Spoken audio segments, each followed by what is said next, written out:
वाल्मीकि रामायण बालकांड षष्ठम सर्ग। आज आपको वाल्मीकि रामायण बालकांड में राजा जनक का विश्वामित्र और राम लक्ष्मण का सत्कार करके उन्हें अपने यहाँ रखे हुए धनुष का परिचय देना और धनुष चढ़ा देने पर श्री राम के साथ उनके विवाह का निश्चय प्रकट करना। ये कथा आपको सुनाऊंगा। भक्तगणों, इसको ध्यान लगा के पूरा सुनिए और इस चैनल को लाइक एंड सब्सक्राइब जरूर करें। कथा सुनिए। तदंतर दूसरे दिन निर्मल प्रभात काल आने पर धर्मात्मा राजा जनक को अपना नित्य नियम पूरा करके श्री राम और लक्ष्मण सहित महात्मा विश्वामित्र को बुलाया और शास्त्रीय विधि के अनुसार मुनि तथा उन दोनों महामनुषी राजकुमारों का पूजन करके इस प्रकार कहा। भगवान, आपका स्वागत है। निस्वा महर्षि, आप मुझे आज्ञा दीजिए, मैं आपकी क्या सेवा करूं, क्योंकि मैं आपका आज्ञा पालक हूं। महात्मा जनक के ऐसा कहने पर बोलने में कुशल धर्मात्मा मुनिश्रेष्ठ विश्वामित्र ने उनसे यह बात कही। महाराज, राजा दशरथ के ये दोनों पुत्र विश्वविख्यात क्षेत्रीय वीर हैं और आपके यहाँ जो यह श्रेष्ठ धनुष रखा है उससे देखने की इच्छा रखते हैं। आपका कल्याण हो, वह धनुष इन्हें दिखा दीजिए, इससे इनकी इच्छा पूरी हो जाएगी। फिर ये दोनों राजकुमार उस धनुष को दर्शन मात्र से संतुष्ट हो इच्छा अनुसार अपनी राजधानी को लौट जाएंगे। मुनि के ऐसा कहने पर राजा जनक महामुनि विश्वामित्र से बोले, मुनिवर, इस धनुष का वृत्तांत सुनिए। जिस उद्देश्य यह धनुष यहाँ रखा गया है वह सब बताता हूं। भगवान, निमि के ज्येष्ठ पुत्र राजा देवराज के नाम से विख्यात थे। उन्हीं महात्मा के हाथ में यह धनुष धरोहर के रूप में दिया गया था। कहते हैं, पूर्व काल में दक्ष यज्ञ विध्वंस के समय परम पराक्रमी भगवान शंकर ने खेल खेल में ही रोष पूर्वक इस धनुष को उठाकर यज्ञ विध्वंस के पश्चात देवताओं से कहा, देवगण, मैं यज्ञ में भाग प्राप्त करना चाहता था, किंतु तुम लोगों ने नहीं दिया। इसीलिए धनुष से मैं तुम सब लोगों के परम पूज्य श्रेष्ठ अंग मस्तक काट डालूंगा। मुनिश्रेष्ठ यह सुनकर संपूर्ण देवता उदास हो गए और स्तुति के द्वारा देवाधिदेव महादेवी को प्रश्न करने लगे।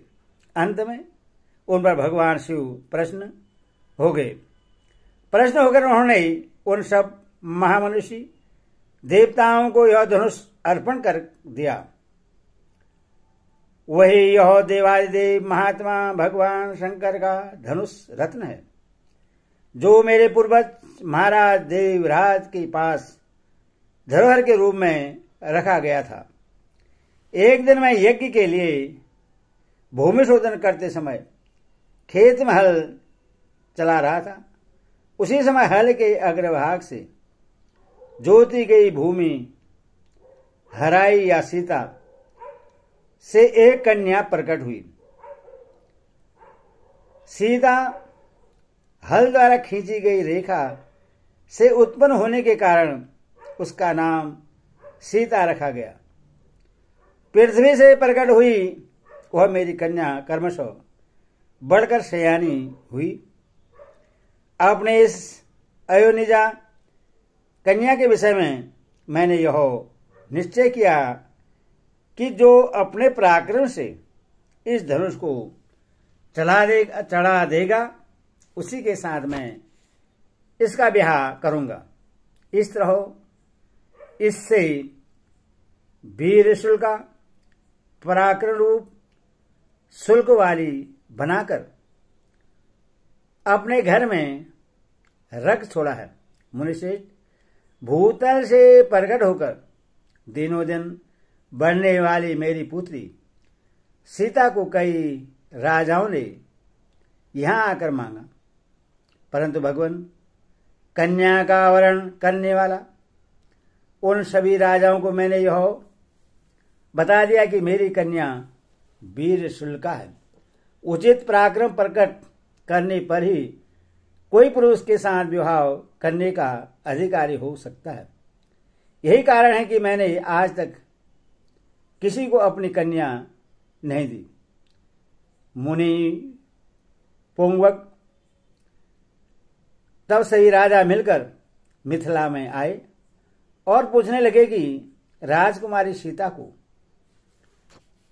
प्राप्त करने के लिए कौन सा पराक्रम निश्चित किया गया है।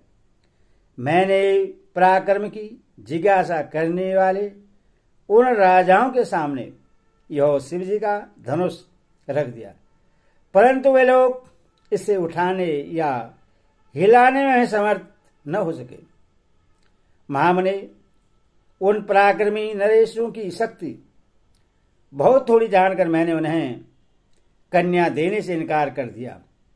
तपोधन, इसके बाद जो घटना घटी उससे भी आप सुन लीजिए।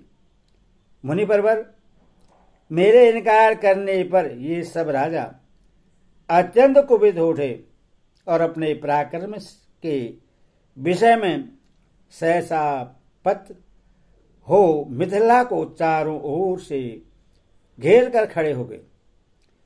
मेरे द्वारा अपना तिरस्कार हुआ मानकर उन श्रेष्ठ नरेशों ने अत्यंत रुष्ट हो मिथिलापुरी को सब ओर से पीड़ा देना आरंभ कर दिया। मुनिश्रेष्ठ, पूरे 1 वर्ष तक वे घेरा डाले रहे। इसी बीच में युद्ध के सारे साधन क्षीण हो गए। इससे मुझे बड़ा दुख हुआ।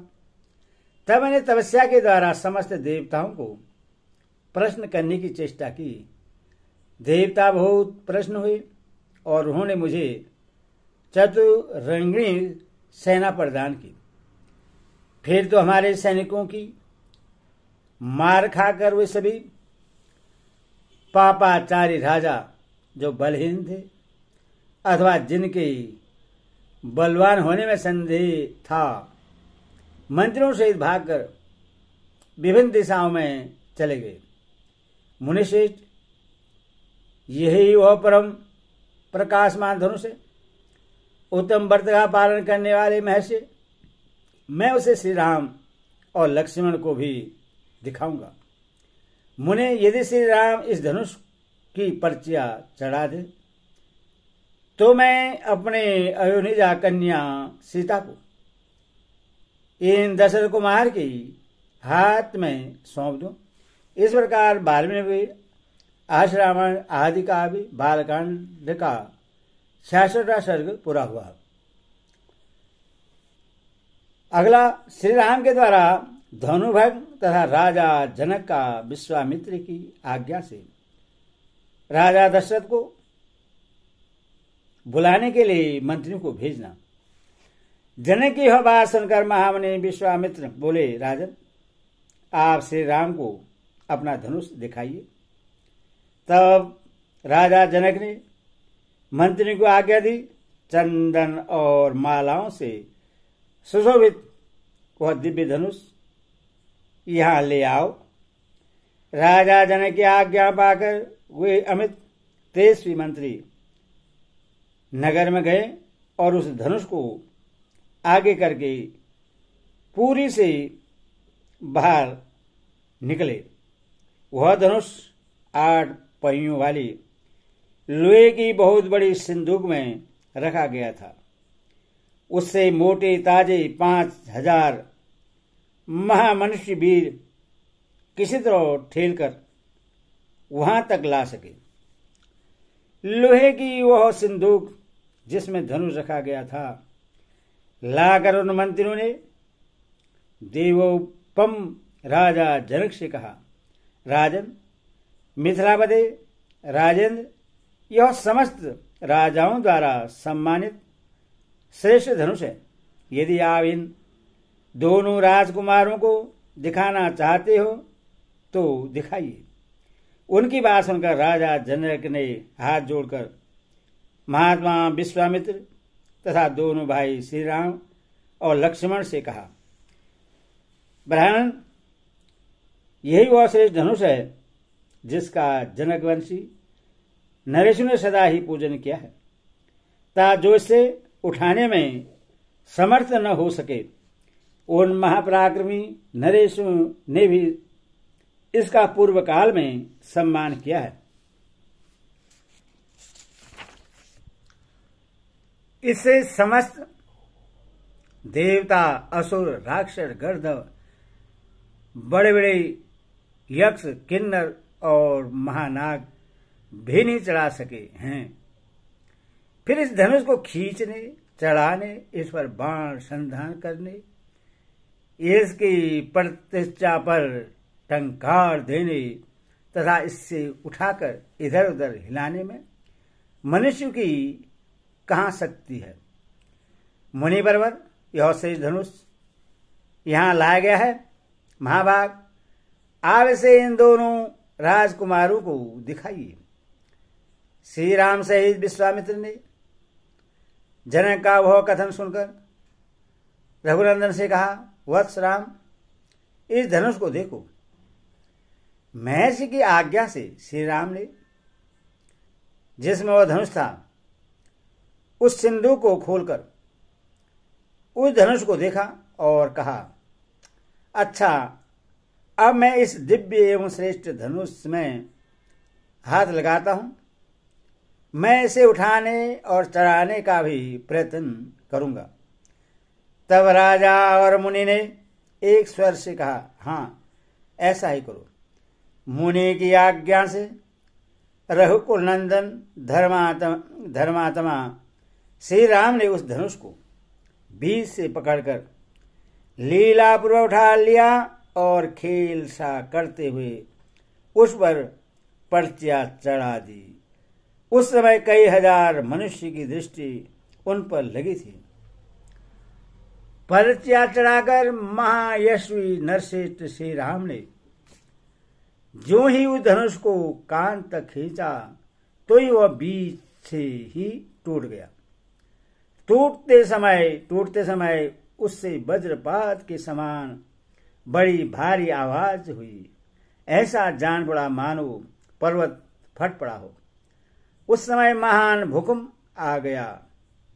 मुनिवर विश्वामित्र, राजा जनक तथा रघुकुल भूषण दोनों भाई श्री राम और लक्ष्मण को छोड़कर शेष जितने लोग वहां खड़े थे वे सब धनुष टूटने के उस भयंकर शब्द से मूर्छित होकर गिर पड़े।